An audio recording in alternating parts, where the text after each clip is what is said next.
कि आका जो दिल्ली से कहेंगे इन लोगों को उसके ऊपर ताली बजानी है और उसी बयान को आगे ले जाना है।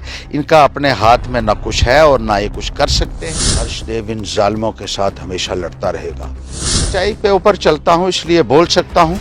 अगर मैंने भी कुछ किया होता तो शायद इन्हीं की तरह बीजेपी के घर वालों के दरवाज़ों के ऊपर फिर रहा होता, लेकिन अपने किरदार को मैंने ऊंचा रखा। ये डुडू बसंत के पहाड़ों में, लाटी में, चैनी के दूर दराज के इलाके में, रामनगर में, बनी बसोली में, कठुआ में जो पहाड़ी इलाका है वहाँ आप कौन सा दायरा बनाने के लिए जा रहे हैं? वेवमाल को क्यों नहीं छेड़ा जा रहा? तो उन्होंने कहा था वेवमाल है तो स्टेट लैंड पे, लेकिन वो टैक्स भर रहा है। अब इसका क्या मतलब? वाह, क्या एक्सप्लेनेशन है।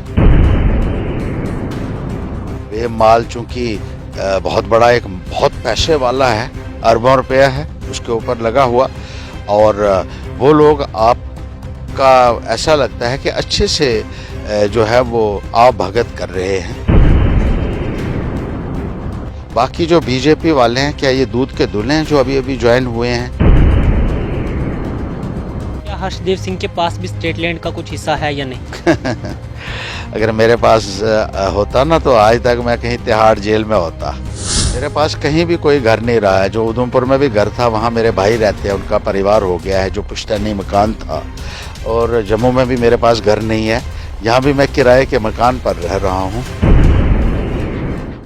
कुछ लीडर्स होते हैं जो स्टेज से सिर्फ आके बड़े बड़े दावे करते हैं, लेकिन वहीं कुछ लीडर्स ऐसे भी होते हैं जो ज़मीनी सतह पे आके हर चीज़ के खिलाफ विरोध करते हैं।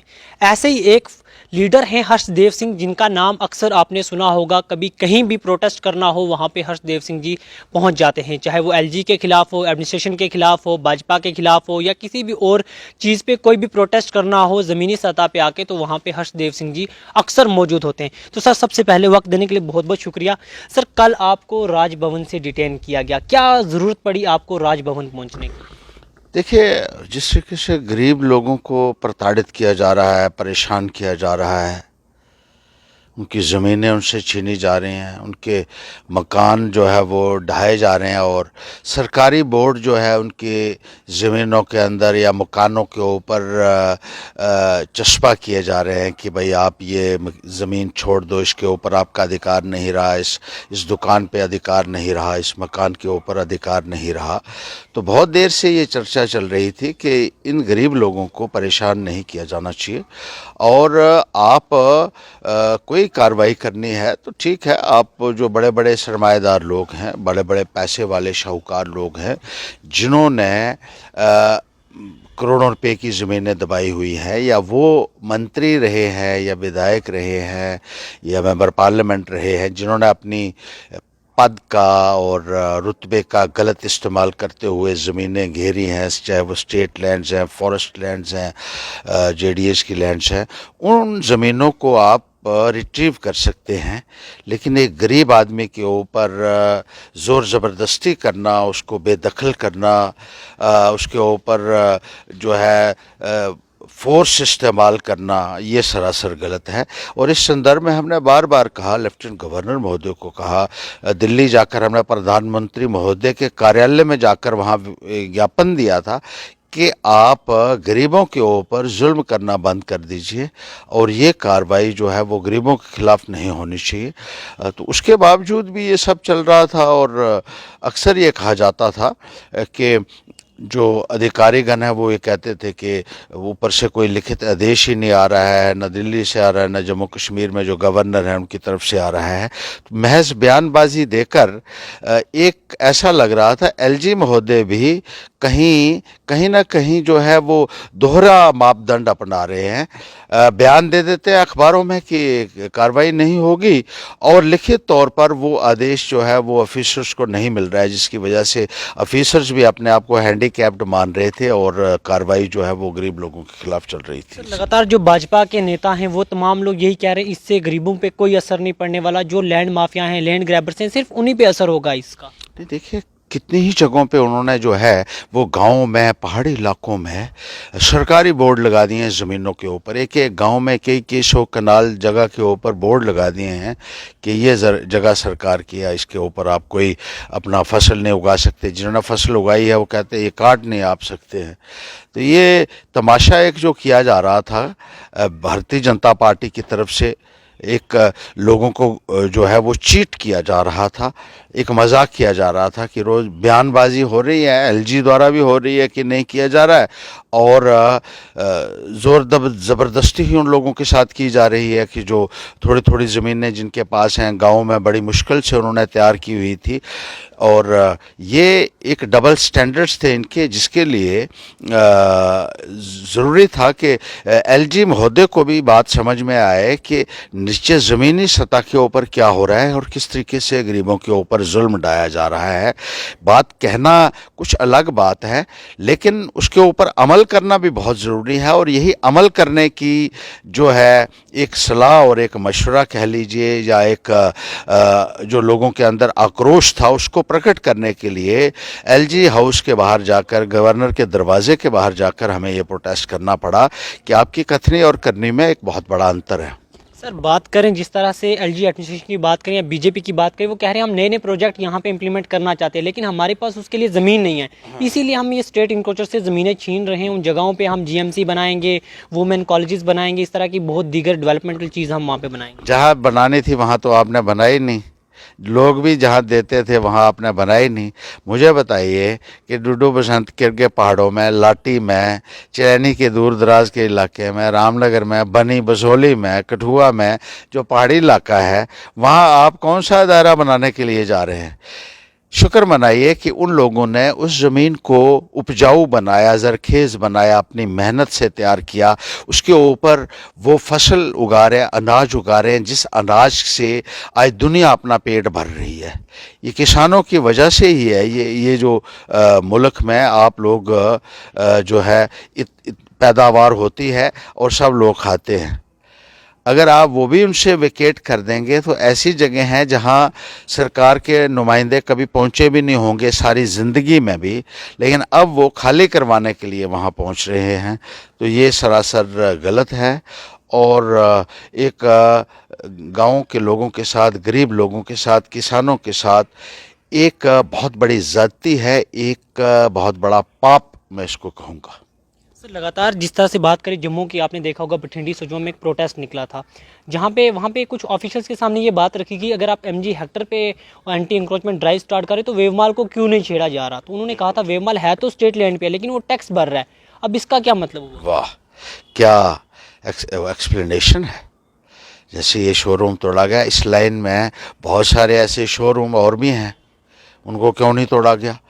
वे माल चूँकि बहुत बड़ा, एक बहुत पैसे वाला है, अरबों रुपया है उसके ऊपर लगा हुआ, और वो लोग आपका ऐसा लगता है कि अच्छे से जो है वो आप भगत कर रहे हैं। तो जो ऐसे पैसे वाले लोग हैं उनको ही प्रोटेक्शन दिया जा रहा है, उनको ही शेल्टर दिया जा रहा है, और जो लोग अनइन्फ्लुएंशियल हैं, जो गरीब हैं, जो बड़ी मुश्किल से अपने परिवार का पालन पोषण कर रहे हैं, उनके ऊपर इस तरीके से बुलडोज़र चलाना जो है वो एक बहुत बड़ी लानत है इन अधिकारियों के लिए और भारतीय जनता पार्टी के लिए, जिन्होंने सरकार में आते ही जो है आज तक किसी सरकार ने इनको छेड़ा नहीं था, क्योंकि ये लोग भी गुजर बसर करने, अपने परिवार का पालन पोषण करते हैं इन्हीं ज़मीनों के ऊपर, इन्हीं दुकानें के ऊपर। लेकिन इस हुकूमत को, जो भाजपा की हुकूमत है, इनको ये रास नहीं आया कि लोग ये रोटी कैसे खा रहे हैं, इन ज़मीनों के ऊपर खेती बाड़ी कैसे कर रहे हैं, इन दुकानों से अपना गुजर बसर कैसे कर रहे हैं। आज़ादी के 75 सालों के बाद ऐसी सरकार आई है जो बुलडोज़र लेकर आई है और देने के बजाय कुछ लोगों से उनसे छीना जा रहा है। जो कुछ उसने बनाया था वो भी इस सरकार ने उनसे छीन लिया है। ये एक बहुत बड़ी, मैं कहूँगा कि बदकिस्मती है कि ऐसे लोगों के हाथ में सत्ता जो आई है, जो गरीब के मुंह से कमज़ोर के मुंह से निवाला छीनने की कोशिश कर रहे हैं। इसकी जितनी बर्दाश्त की जाए, जितनी इसकी कंडेमनेशन की जाए, जितनी इसकी निंदा की जाए, मैं ये मानता हूं कि उतनी कम है। भारतीय जनता पार्टी के चीफ की बात करें रविंदर रैना जी, कुछ अर्सा पहले जब वो बयान देते थे वो कहते थे मैं लोगों के लिए भांडियां स्पेशल बना के दूंगा, 35,000 फ्लैट दूंगा, इस तरह के दावे थे भारतीय जनता पार्टी के। लेकिन एकदम से उन्हीं लोगों को इवैक्यूएट किया जा रहा है, उस पर आपका क्या कहना है? देखिए, उनको खुद पता नहीं होता वो क्या कह रहे हैं। ऐसे ऐसे लोग ये हैं भाजपा में जिनको मालूम ही नहीं है लोगों की समस्याएं क्या है, और ना ये मालूम है कि वो क्या बयान दे रहे हैं। पल में तोला पल में माशा वाली बात आपने सुनी होगी।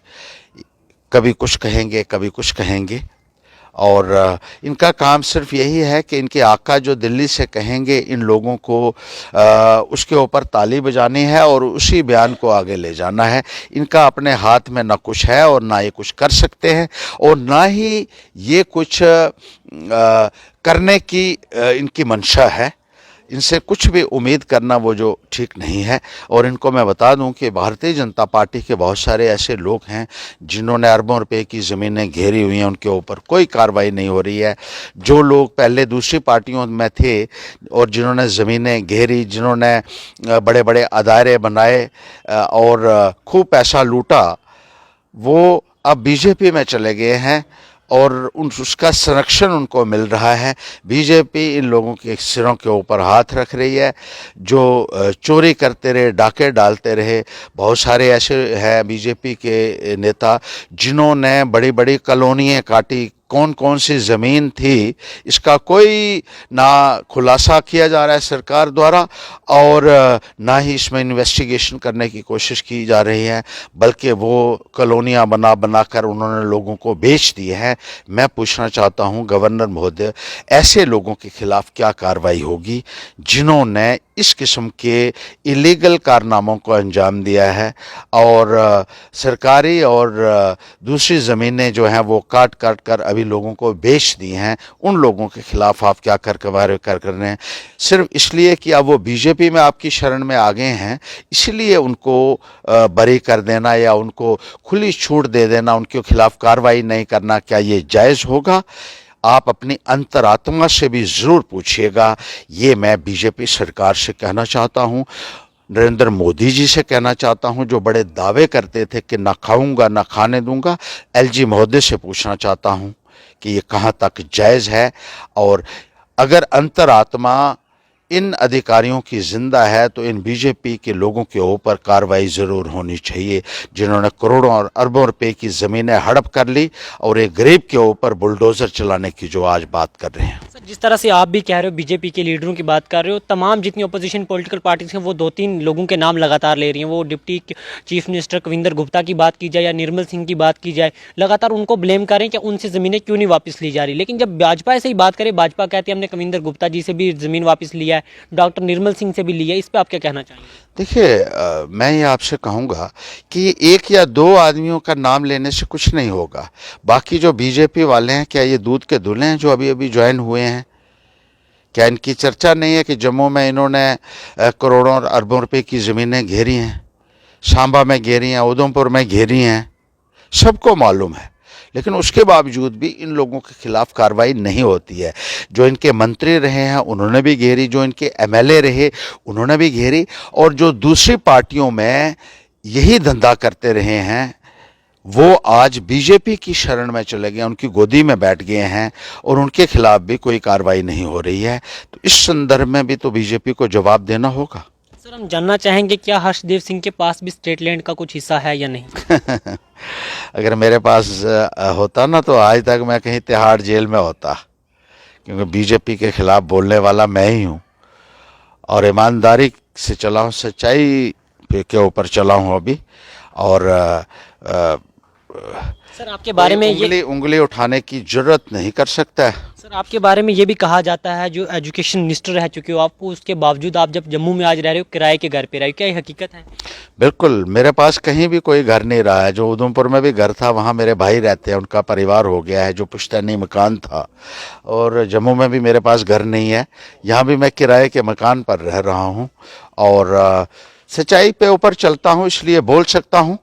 अगर मैंने भी कुछ किया होता तो शायद इन्हीं की तरह बीजेपी के घर वालों के दरवाज़ों के ऊपर फिर रहा होता, लेकिन अपने किरदार को मैंने ऊंचा रखा है। सच्चाई और दयानतदारी पर चलते हुए हमेशा गरीब की बात की है, किसान की, मजदूर की, युवा की बात की है। और जब एजुकेशन मिनिस्टर जैसे आपने कहा तो मैंने भी वहाँ भर्तियाँ की, 50,000 के करीब मैंने लोगों को रोज़गार दिया। एक भी कोई उंगली नहीं उठा सकता है। और असेंबली में वायद एक मैं मिनिस्टर रहा हूँ जिसके बारे में ये कहा तमाम एमएलएज ने, जो 86 मेरे से अलावा थे, 86 के 86 ने कहा था कि जो ट्रांसपेरेंसी से हर्षदेव ने काम किया है, एक स्वर में 86 एमएलए ने कहा था और अखबार में उस वक्त निकला था कि इतिहास बना है जम्मू कश्मीर की असेंबली में जब किसी मिनिस्टर की कार्यप्रणाली के ऊपर एक भी अपोजिशन का एमएलए सवालिया निशान नहीं लगा सका है। और आज देख लीजिए, आज जो भर्तियां हो रही हैं तो 30-30 लाख रुपया लग रहा है एक एक भर्ती। ये बीजेपी के राज में है। बीजेपी का किरदार भी आप देख लीजिए, और जब हमने किया तो वो भी देख लीजिए। ये तो लोगों को मालूम है। ये थोड़ा सा उनकी मेमोरी रिफ़्रेश हो जाएगी जो आज हमने यहाँ बात की है। सब लोग जानते हैं कि किस तरीके से निज़ाम को हमने चलाया था और किस तरीके से भारतीय जनता पार्टी की सरकार में हो रहा है। सर आखिर में जानना चाहेंगे, जिस तरह से कल आपको डिटेन किया गया एडमिनिस्ट्रेशन की जानिब से, उसके बाद आपसे क्या बातचीत की गई? डिटेन के बाद क्या हुआ? नहीं, डिटेन के बाद क्या होना था, मैंने उनको कहा ये तो मेरा जमहूरी अधिकार है, मैं तो कहीं भी बैठ सकता हूँ धरने के लिए, मुझे आपसे इजाज़त लेने की ज़रूरत नहीं है। और ये अधिकार मुझे संविधान ने दिया है, कॉन्स्टिट्यूशन ने दिया है।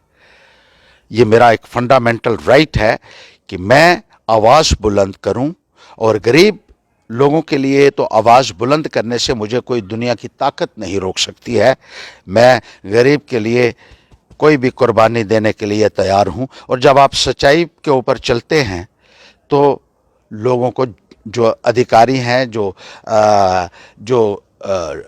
लोग जुल्म करने वाले हैं, उनको झुकना ही पड़ता है। ये तो प्रकृति का नियम है और हर्षदेव इन जालिमों के साथ हमेशा लड़ता रहेगा। ये मैंने तो साफ तौर पर हर स्टेज के ऊपर कहा है कि जो भी ज़्यादती करेगा गरीब के साथ, मजदूर के साथ, किसान के साथ, उसके खिलाफ हर्षदेव हमेशा अपनी आवाज़ बुलंद रखेगा और इस लड़ाई को पाए तकमील तक ले जाने के लिए अपनी पूरी जो है वो जद्दोजहद करेगा। सर हर्षदेव सिंह जी का एक आखिरी कोई मैसेज हो एलजी एडमिनिस्ट्रेशन के लिए? एलजी एडमिनिस्ट्रेशन के लिए मेरा यही मैसेज है कि गरीब लोगों को प्रताड़ित करना बंद कर दीजिए।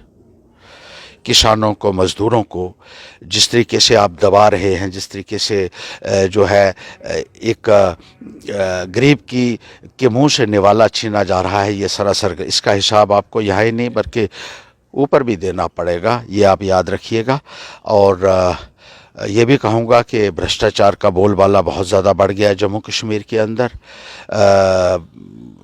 गरीब आदमी के लिए 2 वक्त की रोज़ी मुहैया करना पहले से ही मुश्किल है। महंगाई की मार है, बेरोज़गारी की मार है। और लोगों से कहूँगा कि इस सरकार को चलता कीजिए, क्योंकि ये सरकार किसी भी की भी अपेक्षाओं के ऊपर खरा नहीं उतर पाई है। और लोगों की परेशानियाँ इस सरकार में बेहिसाब बढ़ी हैं। आने वाले वक्त में एक फ़ैसला लीजिए और भारतीय जनता पार्टी को चलता कीजिए, तभी गरीब, मजदूर और किसान चैन की सांस ले सकेगा। ये बहुत बहुत शुक्रिया वक्त देंगे। तो नाजरीन, ये थे हमारे साथ हर्षदेव सिंह जी, जो कि फार्मर एजुकेशन मिनिस्टर रह चुके जम्मू कश्मीर के। इनके काम से अब बखूबी तमाम लोग वाकिफ़ हैं, चाहे वो नए कॉलेजेस जो इन्होंने बनाए थे या बाकी दीगर जो इन्होंने काम किया है वो पूरी स्टेट जानती है। अक्सर हमने इन्हें देखा है जब भी ग्राउंड ही सतह पर आकर कोई भी प्रोटेस्ट करना हो तो वहाँ पर सबसे पहले जो कोई शख्स मौजूद होता है वो हर्षदेव सिंह जी होते हैं। इस वक्त ये आम आदमी पार्टी के जम्मू कश्मीर यूटी के प्रेसिडेंट भी हैं। तो इनसे बातचीत की थी स्टेट लैंड के इशू को लेकर। या छोटी सी पेशकश थी टाइपराइटर पे शाहरा हुसैन के साथ। बने रहे। खुदा हाफिज़।